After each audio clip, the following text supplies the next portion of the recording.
কিভাবে আবু সাইদ দেখিয়ে দিয়েছে, লড়াই করতে হয় কিভাবে বুক পেতে দেখে দিয়েছে।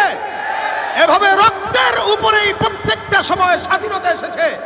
রক্তের বন্যায় আমাদের সমাজে এখন থেকে নয়, পৃথিবীর শুরু থেকে নিয়ে আজ পর্যন্ত রক্তের বন্যায় অন্যায়গুলো সব ধুয়ে মুছে সাফ হয়ে গেছে। লড়াইয়ের ওই ময়দানে যেতে তোমাকে হবে, প্রয়োজনে সব রক্তটুকু জমিনেই ঢেলে দেবে।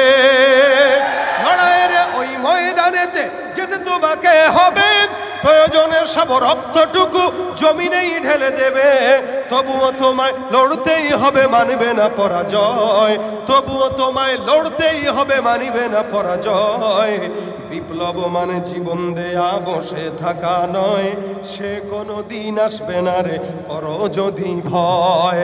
আসবে বিজয় রক্ত আর জীবনের বিনিময়, আসবে বিজয় রক্ত আর জীবনের বিনিময়। বিপ্লব মানে জীবন দেয়া বসে থাকা নয়, সে কোনো দিন আসবে না রে করো যদি ভয়। কোথা থেকে কোন ভিনদেশি শকুন আমার দেশে এসে সেবার নামে বসেছে জুড়ে মীর জাফরের বেশে। ওদের করতে নাস্তানাবুদ হতে হবে নির্ভয়। বিপ্লব মানে জীবন দেয়া বসে থাকা নয়, সে কোনো দিন আসবে না রে করো যদি ভয়। ঠিক কিনা? ভয়কে জয় করেই স্বাধীনতা আসে, অর্জন হয়। এজন্য আল্লাহ পাক রব্বুল আলামিন আমাদের এই যে একটা বিপ্লব, এই বিপ্লবটাকে যেন ধরে রাখার তৌফিক দান করে।